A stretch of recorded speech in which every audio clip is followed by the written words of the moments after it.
everybody. Welcome to another fun and awesome episode of Youth Connect. I'm Aiden. Hi, I'm Kevin. Hi, I'm Logan. Hi, I'm Jeffrey. And welcome to our Youth Connect. Hi, guys. I hope that you guys are enjoying your amazing Friday. It is time for that thing that we always have to do. It is going to be our Youth Connect. Now, for those who don't know what Youth Connect is a show where we are bringing you news by the community for the community. It's going to have a lot of stuff. It's going to have live music, some cooking knowledge, some video games, some interesting facts, and many, many more. It's going to be a show that I know that you are going to absolutely love. And not only that, we are working at creating a platform of inclusion and acceptance, one episode at a time. I know our crew here is really excited to share with you some news, but if you know Youth Connect, the first thing that we always have to do is some gaming news.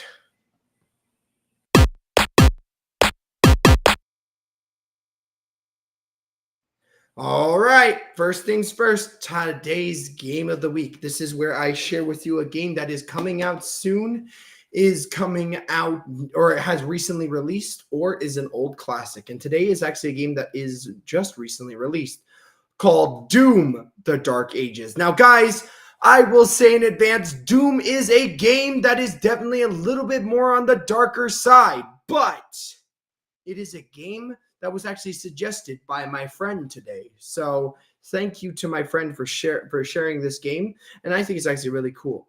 So Doom: The Dark Ages is basically a prequel to the critically acclaimed Doom 2016 and Doom Eternal that tells an epic cinematic story worthy of the Doom Slayer's legend. In this third installment of the modern Doom series, players will step into the blood-stained boots of the Doom Slayer in this never-before-seen dark and sinister medieval war against hell itself. Doom: The Dark Ages is basically a whole single-player experience, but it really gets into it by bringing a whole bunch of things, like super weapons of gods and kings, by shredding enemies with the devastating favorites like the super shotgun, while also wielding a variety of new bone-chewing weapons, including the versatile shield saw.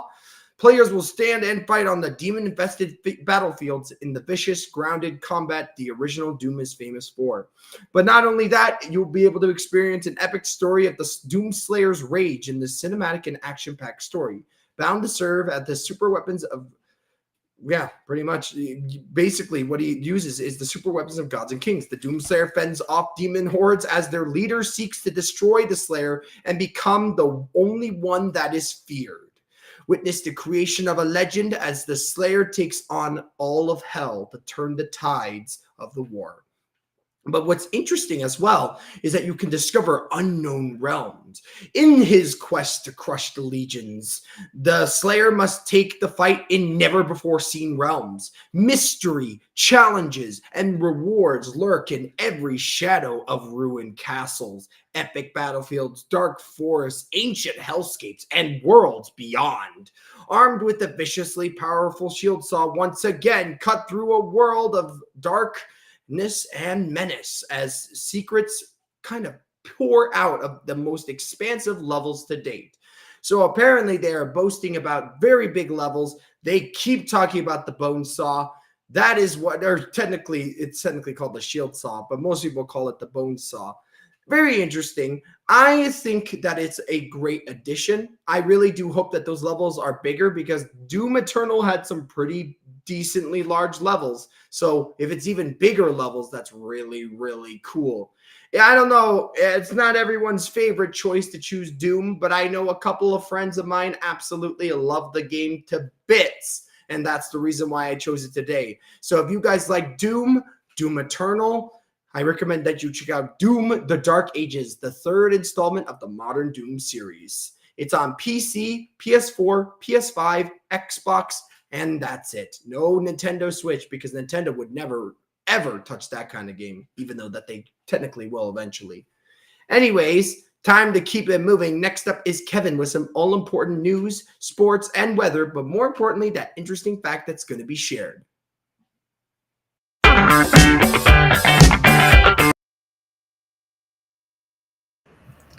Hello, everyone. Welcome to GFUNEG News. I'm your host, Kevin Aruja. So let's get right into the headlines. The Toronto Maple Leafs lose the fifth game to the Panthers 6-1. Florida takes a 3-2 series lead. 4 to target more Toronto bike lanes for removal in Ontario budget. The TTC board voters to freeze commuter parking rates, study higher prices for non-transit users. And Vancouver selected to host FIFA Congress ahead of the 2026 World Cup. The Toronto Maple Leafs have gone from the driver's seat to the brink of elimination. Sergei Bobrovsky made 31 saves as the Florida Panthers dismantled Toronto with 6-1 to take a 3-2 lead in the team's second round playoff series on Wednesday. Jasper Buckwitz with a goal and an assist after sitting the last two games at a healthy scratch. Aaron Ekblad, Dmitry Kolokov, Nico Mikola, AJ Greer, and Sam Bennett score for the Panthers. Sam Reinhart and Nate Schmidt added two assists for the defending Stanley Cup champions. Bobrovsky's shutout streak of 143 minutes 25 seconds, dating back to the third period of Game 3, was broken late in regulation. Ekblad added an assist for a 2-point night. Joseph Woll allowed 5 goals on 25 shots before getting the hook in another ugly performance across the board from a listless Leafs, who led the Atlantic Division matchup 2-0 before 3 straight losses that have pushed them back to the edge. Matt Murray finished with the 6 saves. In relief, Nick Robertson got the consolation goal for Toronto. Game 6 goes Friday night at Amerant Bank Arena in Sunrise, in Florida. Game 7, if necessary, will be back at Scotiabank Arena on Sunday. The Panthers opened the scoring in a dominant opening period when they held a decided edge, both territorially and on the shot clock. Florida, which blanked Toronto 2-0 in Game 4 at home, found a way past Woll at the 14:38 when the Leafs lost a string of puck battles before Ekblad fired his second goal of this playoffs upstairs. The Leafs netminder held the fort ahead of a breakthrough before the home side got its first chance at a William Nylander breakaway that Bobrovsky denied with his glove. Simon Benoit then fired just wide off the rush. Toronto head coach Greg Berube starts his fourth line to start the third period, a clear message to the team's core of star forwards led by Marner, Nylander, and Austin Matthews and John Tavares. The battered and Bruce Leaf, who got on the board with 66 seconds left in regulation with Robertson, finally beat Bobrovsky, will now get on the plane Thursday with their backs against the wall. Uncertainty about both the rapidly changing U.S. trade policy and the impact it's having on the Canadian economy dominated discussion by the Bank of Canada Governing Council in a lead-up in interesting rates hold early this month. The group also identifies some key metrics for assessing the effect of tariffs on the inflation as it makes monetary policy decisions, according to a summary of the deliberations released on Wednesday about its April 16th decision. The decision to keep the benchmark rate at 2.75% came on the heels of the United States President Donald Trump's April 3rd tariffs, which targeted a slew of countries and world markets. The council, headed by Governor Tiff Macklem, ultimately opted to keep its powder dry, with some members arguing a rate cut could end up being premature if counter tariffs led to a rapid rise in inflation. The council considered two options during its meeting: a quarter percentage point cut or a hold. Ultimately, the members agreed to maintain a 2.75% rate and develop a framework to assess the opposing pressure on inflation. Tariffs created weaker demand and higher costs, a particularly tricky situation for central banks to address with monetary policy. The framework will see them pay attention on how tariffs might reduce demand for Canadian exports and how that lower demand would weigh on business investments. employment, and household spending.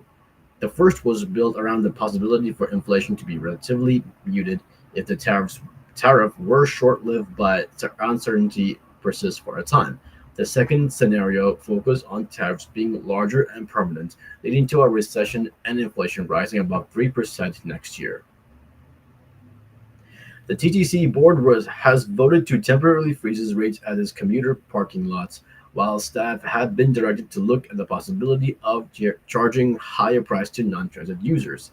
The decision at Wednesday afternoon meeting came after Toronto Mayor Olivia Chow spoke out against the proposed plan to raise rates at certain lots.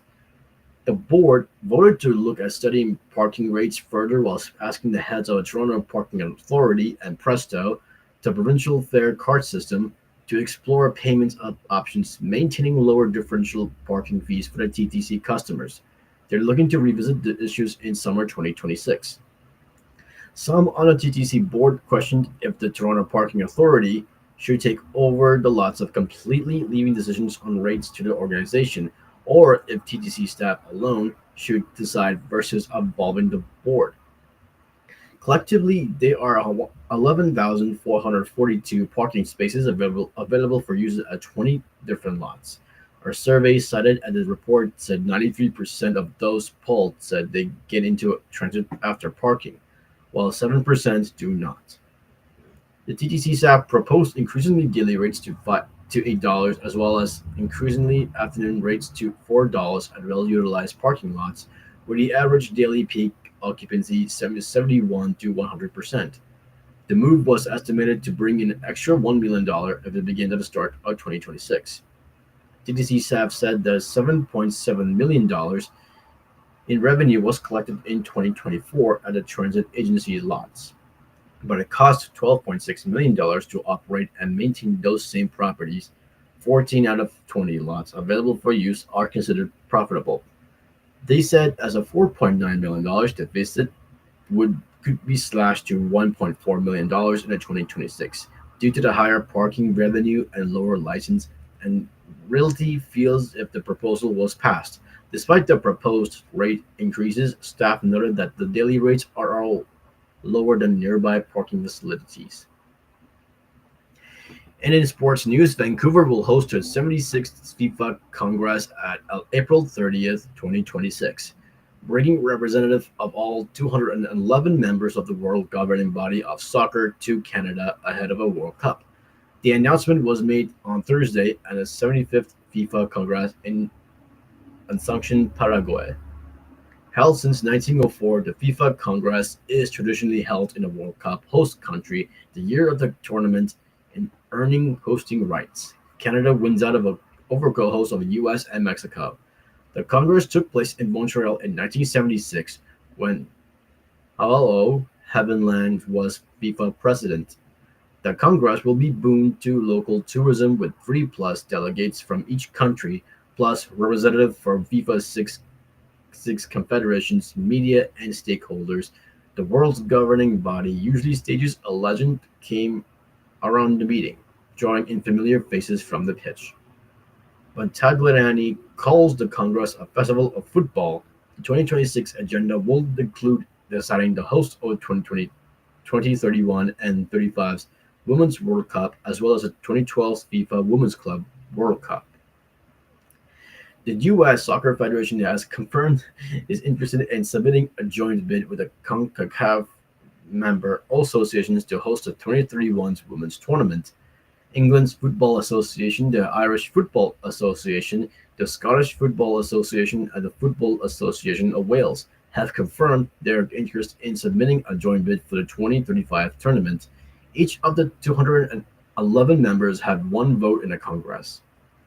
The 75th Congress has coincided with the 100th anniversary of the Paraguayan Football Association affiliation to FIFA, which it was also timely when South America set the stage with the 2027's Women's World Cup in Brazil and the FIFA World Cup centenary celebration matches in 2030 in Argentina, Paraguay, and Uruguay. The 2026 World Cup runs June 11th to July 19th. In today's weather forecast, we got mainly sunny this afternoon. The temperature is now 28 degrees. And tomorrow we will get a risk of thunderstorm. The temperature will be 28 degrees. And for the topics for interesting fact of the week, I'm going to talk about Victoria Day. Victoria Day, Canadian, which is a Canadian holiday on which the British sovereign's birthday is celebrated. In 1845, during the reign of Queen Victoria, May 24th, the Queen's birthday, was declared a holiday in Canada. After Victoria passed away in 1901, an act of a Canadian Parliament established Victoria Day as a legal holiday to be celebrated on May 24th, or on May 25th, when May 24th fell on a Sunday. So I got 6 interesting facts about Victoria Day. The first fact is, on its official start of summer, it is a popular time for travel. Highways across the country clog with traffic as people open cottages and visit other summer getaway places. Police forces across the country often use the time of year to mount safety enforcement campaigns to curb highway and boating accidents, which can spike over the long weekend. The second fact is Victoria Day has many names. Officially, it's referred to as Victoria Day or a sovereign's birthday, but many people call it the May 24th long weekend, the May long weekend, and nicknames such as May Long or May 24. 24 is also another nickname for 24 bottle case of beer. The third fact is Canada's oldest state holiday. According to the federal government, May 24th was first declared a holiday by the legislature of the province of Canada in 1845 to celebrate Queen Victoria's birthday. The fourth fact is became annual holiday in 1901. When Queen Victoria passed away in 1901, Parliament made her birthday an annual holiday. The law initially called for the holiday to be celebrated every year on 24th of May, unless the date fell on a Sunday. In case, Victoria Day would be celebrated on May 25th. The fifth fact is what is not always May 24th? True, in 1952, the Parliament declared that Victoria Day would be celebrated on the Monday before May 24th every year as a result of this convention. The long weekend sometimes falls well before May 24th this year. For example, May 24th falls on a Sunday, but due to the parliamentary decree, the long weekend will run from May 16th to May 18th. And the last fact is the Union Jack flown, the United Kingdom's national flag, known as the Union Jack, makes an appearances at public institutions on Victoria Day. It is traditionally flown on Victoria Day when the Canadian flag at federal buildings, airports, military bases, and other government establishments within Canada where physical arrangements allow, according to the Federal Heritage Department. With that, we come to the end of my segment. Tune in for next week's news, weather, and your favorite interesting fact. This is Kevin Aruja, and it's back to you, Aiden. See you next week. Okay, so I'm thinking of a really interesting question. First of all, thank you so much, Kevin, for the news. I appreciate it. But a really good question is Victoria Day going to have its name changed? Now, I made sure to quickly check this, and actually, due to a petition in 2013, the name Victoria Day will remain in place because in 1957, it was permanently fixed as Queen Elizabeth II's birthday in Canada. So technically, it will never, ever change. So I'm glad that won't change, because if they had a random change like that, it'd be pretty confusing, especially for a lot of businesses that have put Victoria Day on their calendars, and then they have to rename every single calendar that they have. Oh my gosh, it would be such a pain in the bum. Thank you so much. And also in the chat, I saw that it is Mr. Gary's 60th birthday. Oh my goodness, it was almost a year ago when you were only 23. How has the time gone? Oh my goodness. Happy early birthday, Mr. Gary. And yeah, thank you so much, Kevin. I appreciate it. I really like the Victoria Day. That means we get 3 days off. except the U.S. The U.S. doesn't get 3 days off. Only we get 3 days off. So I guess it's kind of sad for some of our friends that are here today. Anyways, let's keep it moving. And I'm going to be bringing you another gaming news. What a surprise. Can you believe it, guys? I'm bringing more video game news. Anyways, I actually found another game that I think that is very interesting. So it's been a while since No Man's Sky has released, but I found a game inspired by No Man's Sky that's actually based off of Proteus. I think that's what it said. And it is a game that actually has a similar style and substance called Miro. This is a vast game of exploring planets, much like No Man's Skies, combined with a solid sci-fi storyline told to you as you progress, all presented in super lo-fi graphics that allow everything to feel significantly more organic. So interestingly, much of the story of Miro is who you are, why you're there, is told to you as you get deeper in.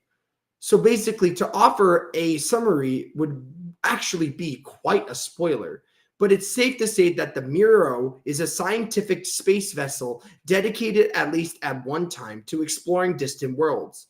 Now you find yourself alone on board. Most of the doors are locked, being given instructions by an unidentified voice, and equipped with the ability to take a shuttle down to the surface of a range of different planets. Each planet is procedurally generated, including, it seems, the core storyline planets, populated by the most bizarre mixes of flora and fauna. Planets can often seem alien, but other times may look like earthly, deciduous trees. The animals, meanwhile, are almost instantly recognizable, like, for example, rhinos, dinosaurs, alligators, deers, bears, butterflies, kimono dragons, and literal dragons. I don't know about you, but that seems pretty weird. And the questions begin. Why are there so many Earth animals? Why are so many of them from so many different points in history? And why are you stumbling upon abandoned buildings, lost broken satellite dishes, fallen down bridges, and even ruined cities? That you can figure out if you play the game Miro. I will be honest with you, the story in this game is actually quite interesting. I might need to get this game for myself. I love that. And the fact that there is so much story for such a simple kind of idea is actually amazing. So if you guys want a game that's similar to No Man's Sky with a pretty amazing story, I recommend that you check out Miro. Very interesting game, and I typically would consider it an interesting game, but it's not a really big game. So, and also my friend really wanted me to talk about Doom, the Dark Ages as well. So I hope that you check out both of those games. Again, Miro, I'm pretty sure it's on PC only since it's a indie game. Anyways, I hope that you enjoyed that gaming news. Next up, we have Logan. And Logan's going to be sharing us with some cooking knowledge that he has in his brain. Whatever could it be?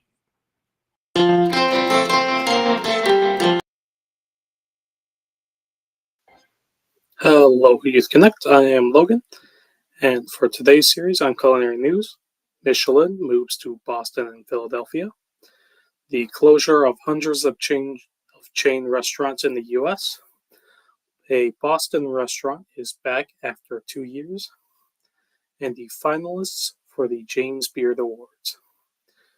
Tackling these one at a time. First off, Michelin has officially added Boston and Philadelphia to its prestigious Michelin Guide Northeast Cities edition, joining the ranks of New York City and Washington. This inclusion is expected to significantly elevate Boston's culinary profile, potentially transforming the local food scene. Now, in 2025, the restaurant industry has been experiencing a significant wave of closures in the U.S., with major chains such as Jack in the Box, Applebee's, and Denny's being heavily impacted. Jack in the Box plans to close up over 200 underperforming locations by the end of this year as part of its Jack on Track initiative. Denny's is also planning to execute closures of low-performing units, aiming to close 150 restaurants in 2025. And Applebee's has already shut down 150 of their stores, with plans to remodel 30 more and convert some into dual Applebee's and IHOP locations. This has come from observations and research noting that these dual brand locations do on average twice as well as single brand restaurants. Moving on from sad news about closures to good news about a reopening, Amelia's Taqueria, a famous Mexican chain in Boston, had its Alston location devastated 2 years ago by a fire that burned the restaurant to the ground and dealt millions in damages. But bad news doesn't last, as on May 2nd, the restaurant's Facebook page uploaded a brand new post saying that after 2 years of restoration, their Alton location is back, saying, "We're back and open, missed you." A heartwarming welcome back after all these previous news of restaurant closures. My final news story for the week. The finalists of the James Beard Awards have recently been announced. The James Beard Foundation is a company that recognizes the excellence and advancements in the culinary and hospitality field, doing so through their annual James Beard Awards. On May 9th, the finalists for their awards have finally been announced. Categories include accolades for Outstanding Restaurateur, Emerging Chef, Best New Restaurant, Outstanding Hospitality, and a multitude of Best Chef awards sorted by region. No word yet has been announced as to when the winners of each award will be decided, though, so look forward to it in the coming future. Anyway, that's just about all the news that I have for this week. Thank you all for listening, and back to you, Aiden. So we're back on the topic of Michelin stars. How interesting is that? I will say I am excited to see that more businesses are getting the opportunity to get these stars. I know that the stars are all just like, I know they're important for a lot of restaurants, but as a status symbol, I feel like I'm really appreciating seeing it go from France to all over the world getting Michelin stars. So honestly, what a great topic. Also, Logan, I will make sure to update your intro so that it is always about culinary news. I love the name you came up with. Awesome, awesome, awesome. All right, time to get into our community news. Who's excited for that? I know that a lot of people always tune in and only tune in for the community news. So I brought with you a Super Ability Crew weekly recap. So let's go day by day. On Monday, we did our app launch and computer science. And we kicked off the week basically with tech excitement as Mr. P launched our brand new Super Ability Crew app. And the crew explored how to use it to stay connected, organized, and be creative. On Tuesday was a nice quiet day to rest and recharge. There was no class because some of us were busy in the schools. On Wednesday, we practiced art club with our abstract birds. And let's be honest, I actually thought it was quite interesting because that day we had a different art teacher. How awesome is that? And we got to learn about basically fun different ways to create birds from only the number 2,222. A very oddly specific number, but it still made some really awesome art. On Thursday, we all jumped into action with Zoe, where she led us through a fun and energetic session focused on movement, sunshine, and, of course, staying hydrated. Water bottles in hand, we felt the joy of spring. And on Friday, we had our Cahoots and General Knowledge, where we wrapped up the week with a fun-paced trivia game. And I'm going to be a shocker. I didn't win. Oh, my gosh. You know who did win, though? I think somebody who I just mentioned. I won't say who, but good job. You won this round, but don't expect to win again. Anyways, that has been your community news. Nothing else crazy happening, but it has been a really fun and great week. I hope that everyone enjoys their weekend. It's going to be awesome. I know that I'm going to have a barbecue. Anyways, last but not least, we always have to end off with the cherry on top, in my personal opinion. Next up, we have Jeffrey with some live music.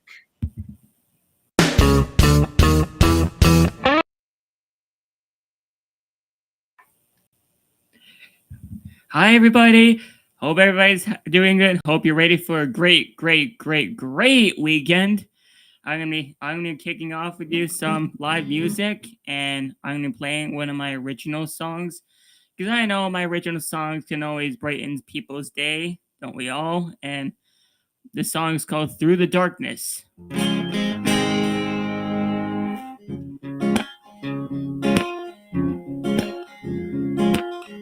No matter how dark today is, tomorrow will capture the light.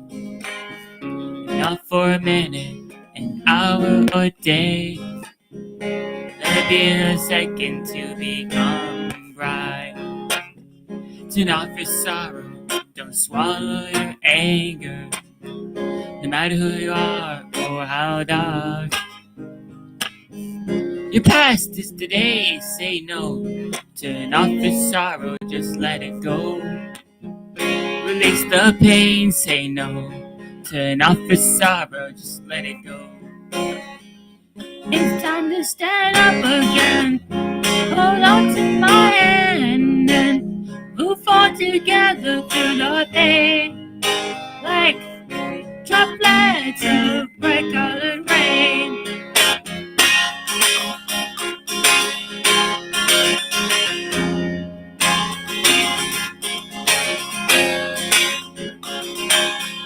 All it takes is little flash of hope and dash of happiness, and survive like the darkness.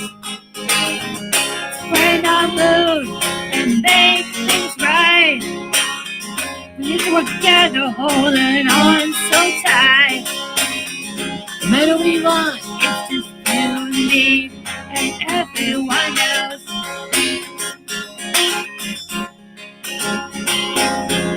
Stop your sorrow, don't swallow your anger.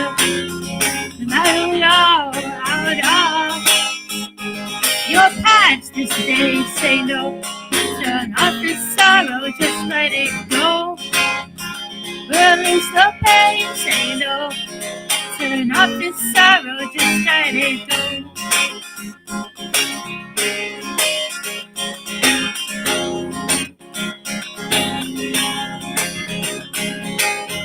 No matter what dark today is, no matter who you are or how dark your past is today, say no. Turn off the sorrow, just let it go. Release the pain, say no. Turn off the sorrow, just let it go. It's time to stand up again. Hold on to my hand and move on together through our pain. Like droplets of bright colored rain.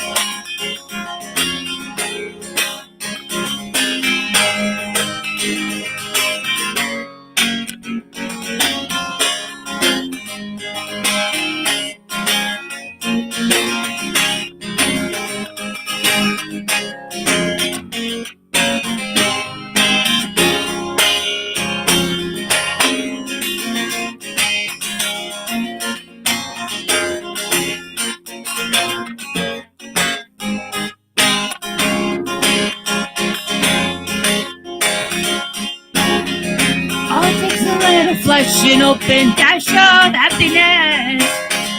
Some spotlight break the darkness. Brighten our mood and make things right. We need to work together, holding on so tight. But doing well, it's just you and me and everyone else. It's time to stand up again. Hold on to my hand and move together through the pain. Droplets of bright-colored rain. It's time to stand up again. Hold on to my hand and move forward together through the pain. Droplets of bright-colored rain. Droplets of bright-colored rain. Droplets of bright-colored rain. Droplets of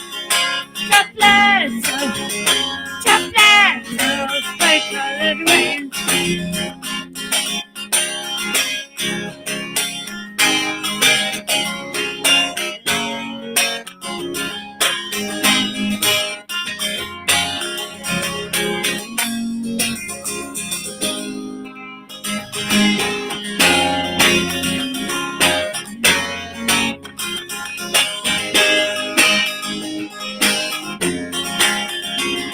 It's time to stand up again.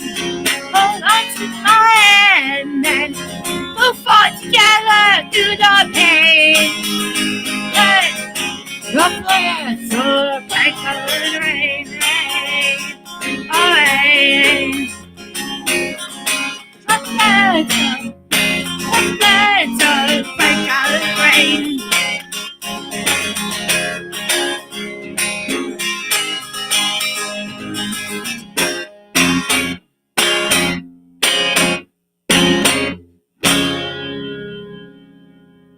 Thank you so much, everyone. This is Jeffrey, your live musician. Make sure to check out my website, jeffreyrankiman.com. Anyways, back to you, Aiden. Bye, buddy. Jeff, you literally are our bright colored rain. Thank you so much, Jeff. Oh, such a great song. An original song. Everybody loves original songs. I know I do. And thankfully and very happily, this brings us to the end of our Youth Connect. Thank you so much, Jeff, Logan, and Kevin, for bringing all of your amazing news. And if you liked Youth Connect, I need you to like, comment, and subscribe. Don't forget to click the bell. Other than that, guys, I hope that you have an amazing rest of your day, and we will see you all next time. Goodbye, guys. Bye-bye. Bye. Bye, Bye. guys.